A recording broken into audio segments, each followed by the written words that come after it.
حسبي ربي جل الله ما في قلبي غير الله نور محمد صلى الله لا إله إلا الله. بسم اللہ الرحمن الرحیم. وَإِذْ قَتَلْتُمْ نَفْسًا فَادَّارَأْتُمْ فِيهَا، اور جب تم نے قتل کیا ایک جان کو اور پھر ایک دوسرے پر ڈالنے لگے الزام اس کے بارے میں.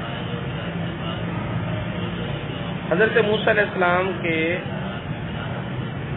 قوم میں سے ایک شخص نے اپنے چچا زاد کو قتل کر دیا اور اس کی لاش جو تھی وہ کسی چوراہے میں یا کسی دوسرے کے دروازے کے سامنے ڈال دی، اور پھر خود ہی اس کے قتل کا دعویٰ کر دیا کہ قاتل کون ہے. ہمدردیاں جتانے لگا اور بڑا جو ہے نا وہ اس کا سگا بننے لگا. حضرت موسیٰ علیہ السلام سے قاتل کے بارے میں پوچھا گیا، قتل کی گواہی ہے کوئی نہیں تھی پاس. تو موسیٰ علیہ السلام نے فرمایا کہ جس قتل پر گواہی موجود نہ ہو اور قاتل غیر معلوم ہو اس کے بارے میں حکم یہی ہے کہ قوم مل کر اس کا فدیہ دے دے اور بس باقی بات چھوڑ دو. وہ کہتا نہیں، قاتل کا پتہ چلنا چاہیے، میں نے یہ کر دینا، میں نے وہ کر دینا، ہمارا یہ اتنا سزا تھا اتنا سزا تھا. جب اس نے اصرار کیا تو موسیٰ علیہ السلام نے پھر اسے سمجھایا کہ اللہ تعالیٰ نے اگر قاتل کو چھپا لیا ہے تو تو چھپا رہنے دے. نہیں نہیں نہیں، یہ نہیں ہونا، میں نے تلاش کرنا ہی کرنا. تب حضرت موسیٰ علیہ السلام نے کہا کہ گائے ذبح کرو، یعنی اس مشکل میں ڈالا کیونکہ عیب کھلنا ہے نا، تو اس لیے مشکل شرطیں لگائیں تاکہ شرطیں پوری نہ ہوں اور جو عیب چھپا ہوا ہے وہ چھپا ہی رہ جائے. بظاہر یہ شرطیں کٹھن ہیں اور اس کے اندر اللہ تعالیٰ کی ایک شان ستاری ہے. گائے ذبح کرو، قاتل تلاش کرنا ہے، گائے ذبح کرو. گائے کو ذبح کرنے کا اس دونوں چیزوں میں آپس میں مناسبت نہیں ہے. مذاق کر رہا ہے ہمارے ساتھ. حضرت موسیٰ علیہ السلام نے فرمایا مذاق کرنا تو جاہلوں کا کام ہے، اللہ کی پناہ میں جاہلوں میں سے ہوں، میں کروں گا. اچھا، پھر سوالات غیر ضروری بے تکے سوالات کا سلسلہ شروع کر دیا. وہ گائے کیسی ہو، اس کا رنگ کیسا ہو، اس کی عمر کیسی ہو، کتنی ہو، اس کا جسم کیسا ہو، موٹاپے کے جسامت قدامت کے اعتبار سے وہ پوچھتے گئے. اللہ تعالیٰ بتاتا گیا، پابندیاں بڑھتی گئی. حدیث میں آتا ہے کہ جب انہیں کہا گیا تھا کہ گائے ذبح کرو تو وہ کوئی گائے ذبح کر دیتے، حکم کی تعمیل ہو جانی تھی. لیکن وہ سوال کرتے گئے اور ان کے سوالوں کے جواب میں پھر پابندیاں بڑھتی گئی اور اب بات وہاں تک جا ٹھہری کہ اتنی پابندیاں اور اتنی شرطیں لاگو ہو چکی تھیں جن شرطوں پر پوری اترنے والی صرف ایک ہی گائے. جس چیز کی مقدار کم ہوتی ہے اس کی قیمت زیادہ ہوتی ہے، جس کی مقدار زیادہ ہوتی ہے اس کی قیمت کم ہوتی ہے. ہمارے ملک میں نمک کی مقدار زیادہ ہے تو وہ باقی چیزوں کی بنسبت سستا ہے. سونے کی مقدار کم ہے تو وہ باقی چیزوں کی بنسبت مہنگا ہے، بہت مہنگا ہے. ٹھیک ہے، جس جنس کی مقدار کم ہوگی قیمت بڑھ جائے گی. تو یہ اب گائے اس نوعیت کی صرف ایک تھی تو پھر قیمت بھی تو منہ مانگی آنی تھی. وہ گائے کیسی تھی اور کس کی تھی؟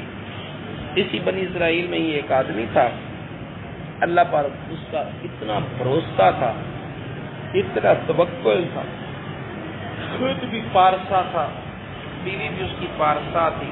اس نے اپنی ایک گائے کا بچڑا تھا اس کے پاس، تو جنگل میں لے گیا. وہاں جا کر نماز پڑھی، نماز پڑھ کے دعا مانگی، یا اللہ میں اس گائے کے بچے کو تیرے سپرد کرتا ہوں، جب میرا بچہ جوان ہو جائے تو پھر یہ امانت اسے لوٹا دے. اب دیکھیں اس کا بھروسہ، جنگل میں چھوڑ رہا ہے. جنگلی جانور شکار بھی تو کر سکتے ہیں، اور اگر وہ جنگلی جانور شکار نہیں بھی کرتے تو جو جانور پالتو ہو لیکن پلے جنگل میں وہ وحشی ہو جاتا ہے. ٹھیک ہے، وہ وحشی ہو جاتا ہے، وہ پالتو رہتا ہی نہیں ہے. لیکن اس کا اللہ تعالیٰ پر بھروسہ اتنا تھا کہ اللہ تعالیٰ اس کو ضرور واپس کرے گا اور اچھی انداز میں پرورش کر کے واپس کرے گا. پھر من کان للہ کان اللہ لہ من یتوکل علی اللہ فہو حسبہ، تو اللہ رب العزت پھر اس کے لیے کافی ہو جاتا ہے. بچہ جو وہ بندہ خود تو فوت ہو گیا، اس کا بیٹا جو تھا وہ اس وقت بہت بچہ تھا، بعد میں وہ جوان ہو گیا. جب جوان ہوا تو وہ بھی اپنے والد کی طرح نیک ثابت ہوا اور والدہ کا فرما بردار ثابت ہوا.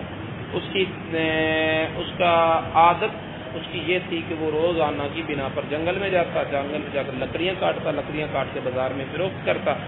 جو قیمت اسے سارا دن محنت اور مزدوری کے بعد جو دن بھر کی کمائی اسے آتی، اس کا 3 حصے کرتا. ایک حصہ جو تھا وہ اللہ کی راہ میں خرچ کرتا، دوسرا حصہ ماں کو پیش کرتا، تیسرے حصے سے اپنی ضرورتیں پوری کرتا. سارا دن کام کاج کرنے کے بعد رات کو بھی 3 حصوں میں تقسیم کرتا ہے. ایک حصہ اللہ کی عبادت میں گزارتا ہے، ایک حصہ ماں کی خدمت میں گزارتا، تیسرا حصہ وہ اپنے آرام کے لیے. جب وہ اس انداز میں وقت گزار رہا تھا تو اس کی والدہ نے ایک دن اسے کہا کہ تیرے والد نے ایک امانت تیرے رب کو پکڑائی، تو جنگل میں فلاں جگہ جا اور جا کر آواز دے، اللہ تعالیٰ سے دعا کر کے یا اللہ میری امانت مجھے واپس کر دے، یا پھر اس گائے کو بلا اللہ کے نام کا واسطہ دے. جب وہاں گیا جا کر اس نے اللہ تعالیٰ کی بارگاہ میں دعا کی کہ یا اللہ میری امانت مجھے واپس لوٹاؤ. گائے کو آواز دی، گائے آ گئی، اس کے پاس آ کے کھڑی ہو گئی. اسے کان سے پکڑا، گھر لے آیا. گھر لا کر اس نے رکھا تو والدہ نے کہا کہ جاؤ اس کو جا کے نا بازار میں بیچ آؤ. کتنے کی بیچنی ہے؟ 3 دینار کی بیچنی ہے. اس وقت بہترین گائے کی قیمت 3 دینار کی. اور دینے سے پہلے، قبضہ دینے سے پہلے، رسی پکڑانے سے پہلے مجھ سے پوچھ لینا. ایک شرط لگا دی، ٹھیک ہے؟ آپ پوچھ لینے کی، بیچنے جو بھیجا ہے تو پھر پوچھ لینے کی شرط بے تکی سے نہیں. سودا ہو جائے گا پھر پوچھنے ہوں گا، ٹھیک ہے؟ بزرگ جو بے تکی سی شرطیں لگاتے ہیں ان میں بھی حکمتیں ہوتی ہیں. کچھ وظائف میں لگا دی، کچھ عملیات میں لگا دی، ٹھیک ہے؟ تو وہ بے تکی سی شرطیں بھی توک رکھتی ہیں، لیکن بشرطے کہ وہ شرط لگانے والا بزرگ ہو، کامل ہو، جہالت میں کامل نہ ہو. کامل فی الجہالت نہ ہو. تو وہ بچہ گیا بازار میں، ایک آدمی آیا، آ کر کہنے لگا کہ کتنی قیمت کا تھا؟ 3 دینار کا تھا. میں دوں گا 6 دینار، قبضہ ابھی چاہیے. وہ کہتا میں نے 6 دینار نہیں لینے، میں نے 3 ہی لینے ہیں، لیکن قبضہ ماں سے پوچھ کے دینا. کہتا یہ ماں والا چکر درمیان سے نکال دے، ڈبل قیمت دے رہا ہوں. کہنا ماں والا چکر بچوں نہیں نکلنا تو ٹرپل بھی دے، میں پوچھ کے دینا. کہتا چلو ٹھیک ہے پوچھ لے. وہ جب آیا پوچھنے تو ظاہر ہے اس دن تک گاہک سے گیا نا، والدہ کو لایا بھی وہ اس طرح ہم دے میں کالوں پھر جائیں کہ جڑی بھی قیمت لگی پھر بھی میرے کو پوچھ لیں. اب پہلے دن ڈبل دینے والا اسی وجہ سے گائے چھوڑ گیا، دوسرے دن پھر اسی شرط پر رکھا جا رہا ہے اور وہ اسی شرط پر بھی ہے، ٹھیک ہے؟ پھر خریدنے والا خریدنے کے لیے آیا اور کہنے لگا کہ ہاں کتنی دینار کی قیمت ہے؟ کل 6 دینار لگی تھی، میں 12 دیتا ہوں، قبضہ ابھی چاہیے. کہنا 12 کا دے یا جتنے بھی دے، قیمت 6 دینار سے دینی ہے، لیکن ماں کو پوچھ کے قبضہ دینا ہے. ماں نے پوچھنا بھی جو چھڈ قیمت تینوں میں 12 دینار دے رہے ہیں، نہیں ماں سے پوچھ کر دوں گا. کہنا جا کر تو ماں کو پوچھ جا. ماں کے پاس آیا اور ماں سے کہا کہ یہ معاملہ ہے. تو وہ ماں چونکہ نظر رکھتی تھی، وہ پہچان گئی کہ اس بازار دنیا میں 3 سے 2.5 یا 2 دینے والا تو آ سکتا ہے، 6 دینے والا نہیں آ سکتا. پھر جے سے 5 کروانے والا تو آ سکتا ہے، 12 دینے والا نہیں آ سکتا. وہ کوئی اللہ کا فرشتہ ہے. اب وہ اگر اس طرح کی قیمت کوئی لگائے نا تو اسی سے پوچھ لینا کہ تم مجھے بتاؤ کہ گائے بیچوں یا نہ بیچوں، بیچوں یا نہ بیچوں، کیا حکم ہے اللہ تعالیٰ کا.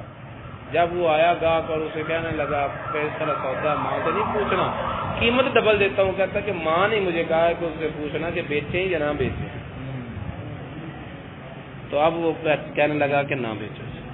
بنی اسرائیل آزمائش میں آ چکے ہیں، وہ گائے خرید تلاش کرتے کرتے تم تک آئیں گے، اور تم نے اس گائے کی قیمت یہ لینی ہے کہ گائے لے جاؤ، اس گائے کو ذبح کرو، ذبح کرنے کے بعد اس کی کھال اتار لو، اور کھال سونے کی بھر کے اس کے وزن کے مطابق وہ واپس دے. سونا بھر کے گائے دینی، اس کھال میں سونا بھر کر دینا ہے، یا پھر اس گائے کے ہم وزن سونا دینا۔ اس نے جا کر والدہ سے کہا، والدہ نے کہا چلو اچھی بات ہے، راستہ مل گیا۔ وہ انتظار کرنے لگے، جب وہ آئے تو پھر بنی اسرائیل تلاش کرتے کرتے تو اسی قیمت پر انہیں گائے خریدنا پڑی، اور حضرت موسیٰ علیہ السلام ضامن بنے اور جن کی ضمانت پر انہوں نے گائے انہیں دے دی۔ اب سوال یہ پیدا ہوتا ہے کہ بتائیں کہ گائے کے وزن کے برابر سونا کسی ایک بندے کے پاس ہوگا؟ ساری قوم نے، سارے قبیلے نے مل کر اکٹھا کیا ہوگا، ٹھیک ہے؟ تو جس کے گھر میں جتنا جتنا سونا تھا اللہ نے سارا اکٹھا کر کے اس گھر میں ڈال دیا جو بچہ اپنی والدہ کی فرمانبرداری کرتا۔ یہ والدہ کی خدمت کا صلہ ہوا کہ اللہ رب العزت نے سارا مال اکٹھا کر کے اس کی جھولی میں ڈال دیا، اور اللہ تعالیٰ پر بھروسہ کرنے کا نتیجہ یہ نکلا وہ اپنے بچے کو اپنی کوشش کے ساتھ کتنا اچھا مستقبل دے سکتا تھا۔ عصری تعلیم پڑھاتا، یا سکول کالج پڑھاتا، یا اسے فیکٹریاں لگا کے دے دیتا، یا اس کے لیے جائیداد خریدتا، یا اس گائے کو بیچ کر، بچے کو بیچ کر کوئی اور اس کے لیے کام کر دیتا، وہ جو بھی صورت اختیار کرتا اتنا مال دے سکتا تھا اپنے بچے کو۔ جب اس نے اللہ تعالیٰ پر بھروسہ کیا تو پھر اللہ تعالیٰ نے اسے اتنا مال دیا جتنا وہ تو کیا وہ اپنے آباء و اجداد کو بھی اکٹھا کر لیتا تو نہیں دے سکتا۔ تو میں یہ توکل علی اللہ فہو حسبہ۔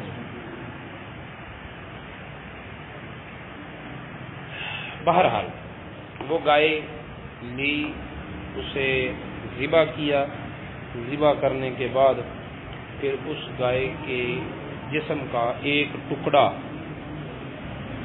اس مقتول کو لگایا، واللہ مخرج ما کنتم تکتموہ، اور اللہ ظاہر کرنے والا اس کو جس کو تم چھپاتے تھے۔ فَقُلْنَا اضْرِبُوهُ بِبَعْضِهَا، تو پھر ہم نے کہا کہ مارو اس مقتول کو، اس گائے کا کچھ حصہ، ذبح شدہ اللہ کے نام پر ذبح کی ہوئی گائے کا گوشت کا ٹکڑا جس مردہ کو لگے وہ مردہ زندہ ہو جائے۔ تو اس میں بھی ایک اشارہ ہے نا کہ جو لوگ اللہ کے لیے زندگی گزارتے ہیں وہی مردہ دلوں کی زندگی کا باعث ہوتا ہے۔ لیکن اس کے لیے شرط یہ ہے کہ پہلے خود مرے، فنا فی النفس ہو، فنا فی النفس ہو، اور پھر وہ دوسروں پر توجہ دے تو ان کے مردہ دلوں میں زندگی پیدا ہو سکتی ہے۔ فَقُلْنَا اضْرِبُوهُ بِبَعْضِهَا، ہم نے کہا کہ اس مقتول گائے کے جسم کا کچھ حصہ اسے لگاؤ، كَذَلِكَ يُحْيِي اللَّهُ الْمَوْتَى، اس طرح اللہ تعالیٰ زندہ کرے گا مردوں کو۔ وہ مردہ زندہ ہو گیا اور اس نے بتا دیا کہ میرا قاتل یہی ہے جو سب سے زیادہ شور مچا رہا ہے، پھر اس کو وراثت سے محروم کرتا ہے۔ وَيُرِيكُمْ آيَاتِهِ، تو اللہ تم کو دکھاتا ہے اپنی نشانیاں، لعلکم تعقلون، تاکہ تم عقل مند ہو جاؤ۔ ثم قست قلوبکم من بعد ذلک، پھر اس کے بعد تمہارے دل سخت ہو گئے۔ بھئی جب تم نے اپنی آنکھوں سے مردہ زندہ ہو کر بولتے ہوئے دیکھا، اپنا قاتل بتا رہا ہے، تمہارا ایمان ایقان زیادہ ہونا چاہیے، تمہیں زیادہ اللہ تعالیٰ کو یاد کرنا چاہیے، اللہ تعالیٰ کی عبادت کرنا چاہیے، اللہ تعالیٰ کی بارگاہ میں سجدے کرنے چاہیے، اللہ تعالیٰ کے حقوق ادا کرنے چاہیے، توجہ اس طرف ہو جانی چاہیے، لیکن ایسا نہیں ہوا۔ فَهِيَ كَالْحِجَارَةِ، تو تمہارے دل سخت ہو گئے اس کے بعد، یہ پتھروں کی طرح، او اشد قسوہ، بلکہ پتھروں سے بھی زیادہ سخت۔ وَإِنَّ مِنَ الْحِجَارَةِ لَمَا يَتَفَجَّرُ مِنْهُ الْأَنْهَارُ، کیونکہ پتھروں میں سے کچھ پتھر وہ ہیں جن سے نہریں پھوٹ پڑتی ہیں۔ وَإِنَّ مِنْهَا لَمَا يَشَّقَّقُ، اور کچھ ایسے ہیں جو پھٹ جاتے ہیں، فَيَخْرُجُ مِنْهُ الْمَاءُ، اور ان سے پانی نکلتا ہے۔ وَإِنَّ مِنْهَا لَمَا يَهْبِطُ مِنْ خَشْيَةِ اللَّهِ، اور بے شک کچھ پتھر ایسے بھی ہیں جو اللہ کے ڈر سے گر پڑتے ہیں۔ وَمَا اللَّهُ بِغَافِلٍ عَمَّا تَعْمَلُونَ، اور اللہ بے خبر نہیں ہے تمہارے کاموں سے۔ أَفَتَطْمَعُونَ أَن يُؤْمِنُوا لَكُمْ، ایمان والوں سے کہا جا رہا ہے کہ کیا تم لالچ کرتے ہو کہ یہ بے ایمان لوگ ایمان لے آئیں گے، تم پر یقین کر لیں گے۔ وَقَدْ كَانَ فَرِيقٌ مِّنْهُمْ يَسْمَعُونَ كَلَامَ اللَّهِ، حالانکہ ان میں سے ایک گروہ سنتا ہے اللہ کے کلام کو، ثُمَّ يُحَرِّفُونَهُ مِن بَعْدِ مَا عَقَلُوهُ، پھر اس کو بدل دیتا ہے اس کو سمجھ لینے کے بعد۔ دیکھو کسی آیت کا معنی ہی نہیں سمجھ آیا، غلط سمجھ آیا، غلط بیان کر دیا، یہ اور بات ہے، صحیح سمجھ لیا پھر اپنے حال کے مطابق اسے توڑا مروڑا معذرت کے ساتھ. آج کل قرآن کی آیتوں کے ساتھ خطیب لوگ ایسے ہی کام کرتے ہیں. آیات کے ایسے معنی بیان کر رہے ہوتے ہیں جو ان کا مقصود نہیں ہوتا، آیات قرآنی کا مقصود نہیں ہوتا. قرآن کچھ اور بیان کر رہا ہے اور یہ اسی آیت سے کچھ اور بیان کر رہا ہے، صرف واہ واہ لین واسطے. نواں نقطہ چھڈاں گے تے نویں نعرے وجن گے. ایسے نئے نعروں سے بچیں. قرآن پاک کی خدمت کریں، قرآن پاک کے ساتھ غداری نہ کریں. خدمت قرآن کی کرنی ہے نا، تو پھر سمجھیں قرآن کیا کہہ رہا ہے، اور جو قرآن کہہ رہا ہے نا وہ آگے کرو. بات سمجھا رہی؟ اپنے مطلب کے اس میں نا ایک پیر نصیر الدین نصیر شاہ صاحب کی بات بڑی خوبصورت ہے، وہ میں آپ سے یہاں کرنا چاہتا ہوں. پیر نصیر الدین نصیر شاہ صاحب نے ایک اپنے رسالے میں لکھا تھا. انہوں نے کہا کہ ہوتا یہ ہے کہ ہم نظریہ پہلے سے اپنے ذہن میں بنا لیتے ہیں، پھر اس نظریے کو قرآن سے ثابت کرتے ہیں. قرآن سے کیا نہیں ملتا، قرآن میں تو ہر خوش کو تار. تم غلط بات بھی قرآن سے ثابت کرنا چاہو گے تو کوئی نہ کوئی دلیل تمہیں مل ہی جائے، لیکن یہ قرآن کی غلطی نہیں ہے، یہ تمہاری غلطی ہے. نظریہ پہلے اپنے ذہن میں بنا لیا، پھر اس کے نظریے کو ثابت کرنے کے لیے قرآن سے دلیل لوگے. دلیل تو کہیں نہ کہیں مل ہی جائے گی، لیکن یہ قرآن فہمی نہیں ہے. قرآن فہمی یہ ہے کہ اپنے دماغ کو بالکل صاف کرو، کوئی نظریہ نہ لو، بلکہ نظریہ قرآن سے لو کہ کیا دے رہا ہے.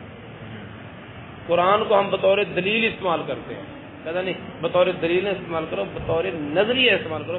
اس سے نظریے لو، اس سے عقائد لو، اس سے مسائل لو، جو یہ دے رہا ہے وہ رو.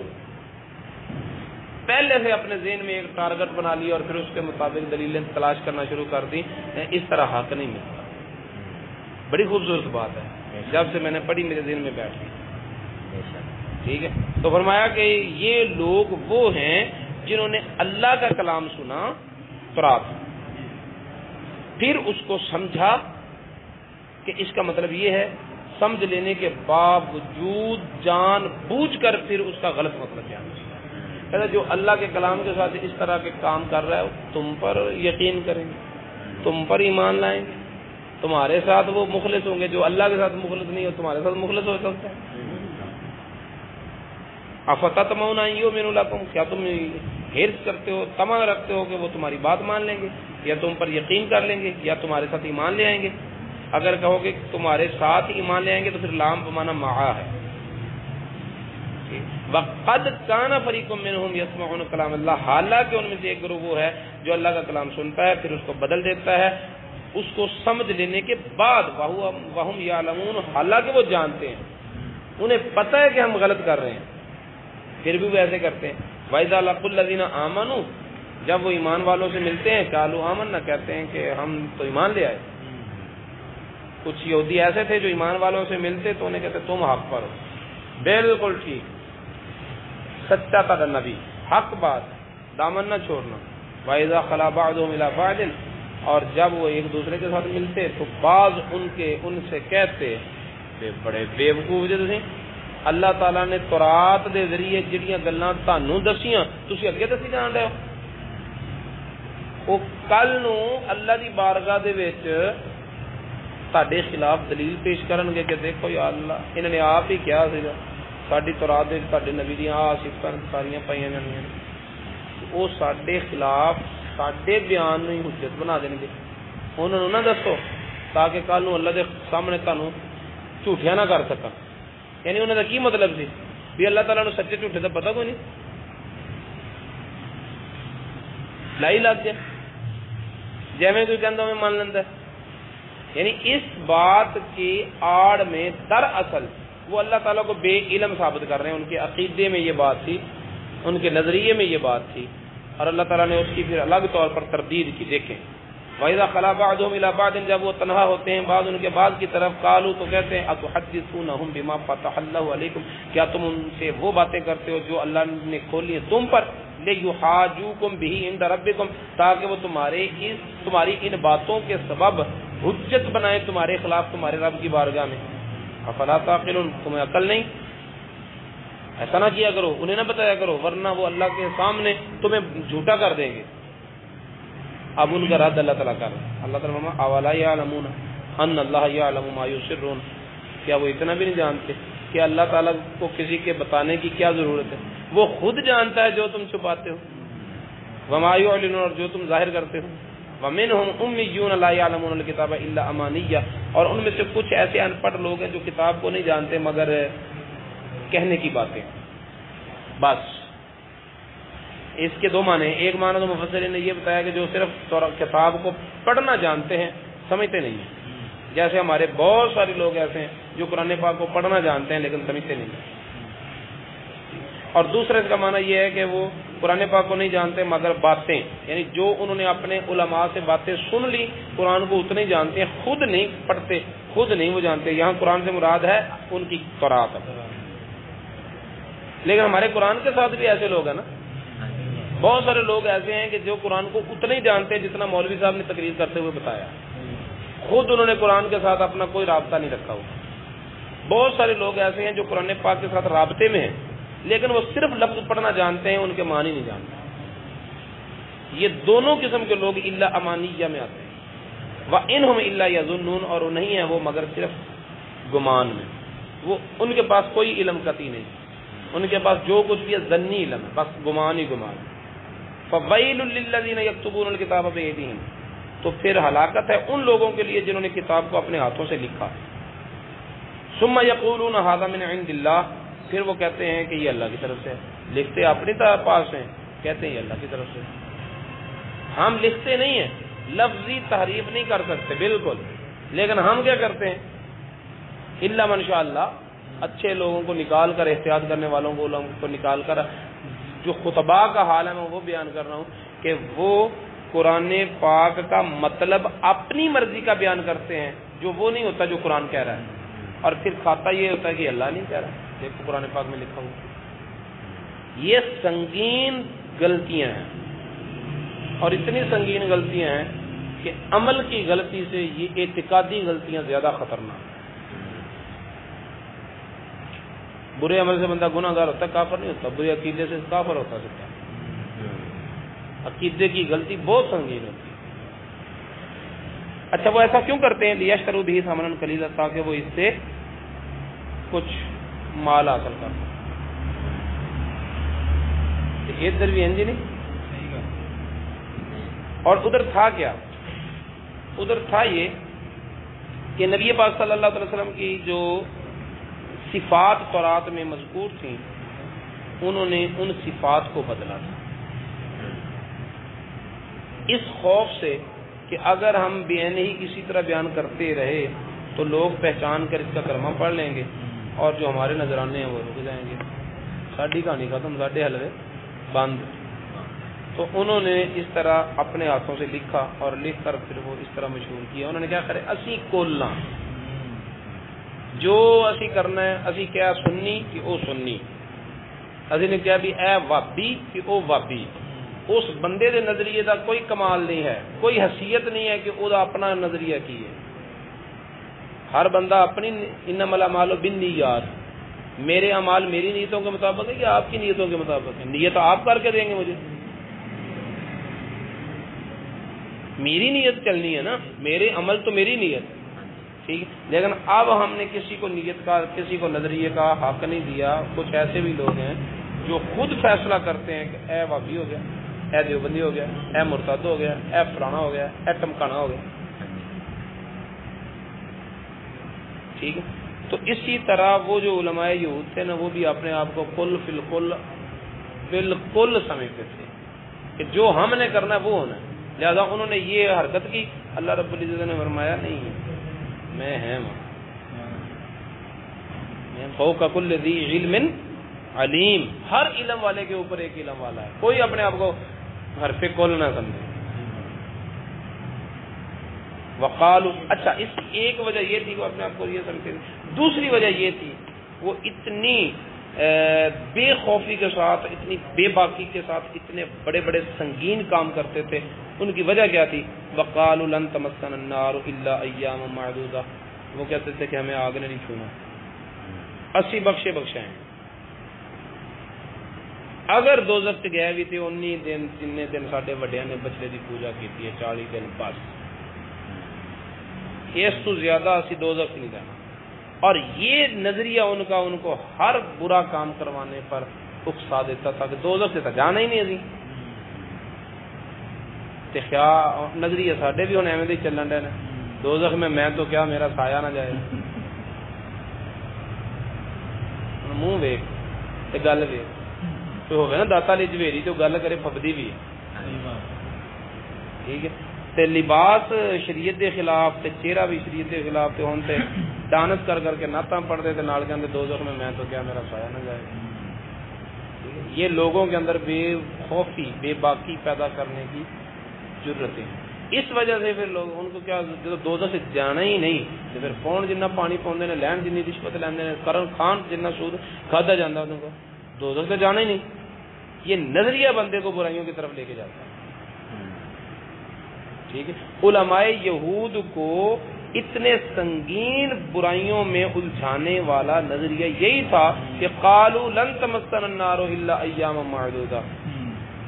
انہوں نے کہا کہ ہرگز نہیں چھوئے گی ہم کو آگ مگر گنتی کے چند دن. اللہ نے قل اتخذتم عند اللہ عہدا، اے پیارے محبوب تو کیا تم نے اللہ سے کوئی وعدہ کر رکھا ہے جو اللہ اس وعدے کے خلاف نہیں کرے گا.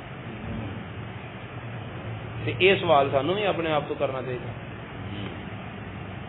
تو وعدہ کر لیا شخصی طور پہ اللہ تعالیٰ شفاعت ہے نا، شفاعت ہی ہے نا. نبی پاک صلی اللہ علیہ وسلم کی شفاعت کمال درجے پر، ہم اس پر ایمان رکھتے ہیں، اس سے انحراف نہیں کرتے، لیکن وہ کمال درجے کی شفاعت پر کمال یہ ہے کہ من یشفع عندہ الا باذن. کون ہے جو اذن کے بغیر شفاعت کرے گا؟ میرے متعلق اذن مل گیا نہیں مل گیا؟ کوئی ہے یقین؟ اللہ تعالیٰ اپنے حبیب کا صدقہ معاف کرے. بے باکی اور بے خوفی جو ہے نا، نہ اس کو رواج دے نہ اس کو شفاعت کی احادیث ہم تک پہنچی اور ہم نے سینہ چوڑا کر لیا کہ اسی تو ہم دوزخ سے جا ہی نہیں سکتے. وہ شفاعتی حدیثاں حضرت ابوبکر صدیق تک تو نہیں پہنچی. عمر فاروق عثمان غنی مولا علی جیسے لوگوں نے تو شفاعت کے مسائل، شفاعت کی آیات، شفاعت کی حدیث نبی پاک صلی اللہ علیہ وسلم کی زبانی ڈائریکٹ کانوں سے سنی تھی. اور پھر مزے کی بات یہ ہے کہ وہ لوگ وہ تھے جنہوں نے رسول اللہ صلی اللہ علیہ وسلم کی زبان سے جنت کی بشارت بھی سن لی تھی. عشرہ مبشرہ میں شامل ہے. جنت کی بشارت بھی سنی، رسول اللہ صلی اللہ علیہ وسلم سے شفاعت کی حدیثیں بھی سنی، اور اس کے علاوہ پھر شخصی طور پر بشارتیں بھی سنی. شخصی طور پر بھی نبی پاک صلی اللہ علیہ وسلم سے بشارتیں لیں. حضرت ابوبکر صدیق سے یہ بات کی کہ ایک نیکی جو ہے وہ ساری عمر کی نیکیوں سے بڑھ کر ہے، اور حضرت عمر کو بھی یہ بتایا کہ تیری نیکیاں آسمان کے ستاروں کے برابر ہیں. اس کے باوجود وہ لوگ اللہ کی بارگاہ سے اتنا خوفزدہ ہوتے تھے کہ حضرت ابوبکر صدیق فرماتے ہیں کہ کاش میں انسان نہ ہوتا، کوئی پتھر ہوتا، حساب و کتاب نہ دینا پڑتا، درخت ہوتا جسے کاٹ دیا جاتا. ان کا حال یہ ہے خوف کی وجہ سے. ٹھیک ہے، اور ہم نے صدیوں بعد شفاعت کی حدیث سنی ہے اور ہم اتنا مطمئن ہو گئے. امید رحمت اس سے بھی زیادہ ہونی چاہیے، لیکن اس کے ساتھ ساتھ یہ بھی ذہن میں رکھنا چاہیے کہ بے خوفی ہلاکت ہے، اطمینان ہلاکت ہے. الایمان بین الخوف والرجاء، ایمان خوف اور امید کے درمیان والی کیفیت. اور خوف والی گل ہی کو نہیں الا من شاء اللہ، جس کو اللہ تعالیٰ یہ توفیق دی. قل اتخذتم عند اللہ عہدا فلن یخلف اللہ عہدا. اے پیارے محبوب آپ فرما دو کیا تم نے وعدہ لے رکھا ہے اللہ تعالیٰ سے اور اللہ تعالیٰ اس وعدے کا خلاف نہیں کرے گا. ام تقولون علی اللہ ما لا تعلمون، یا پھر تم اللہ پر ایسی بات کر رہے ہو جس کا تمہیں علم ہی نہیں. بلا کیوں نہیں. من کسب سیئۃ، جس نے گناہ کیا، وَأَحَاطَتْ بِهِ خَطِیئَتُهُ، اور اس کے گناہ نے اس کا احاطہ کر لیا، اس کو گھیر لیا، یعنی وہ گناہ اس کی موت تک رہا، اسی گناہ میں مر گیا. فَأُولَٰئِکَ أَصْحَابُ النَّارِ، وہ دوزخی ہے. ہم فیہا خالدون، ہمیشہ ہمیشہ وہ دوزخ میں رہیں گے. وَالَّذِينَ آمَنُوا وَعَمِلُوا الصَّالِحَاتِ، اور وہ لوگ جو ایمان لائے اور جنہوں نے نیک اعمال کی اولئک اصحاب الجنہ وہ جنتی ہیں ہم فیہا خالدون وہ ہمیشہ ہمیشہ جنتوں میں رہیں گے صدق اللہ حسبي ربي جل الله ما في قلبي غير الله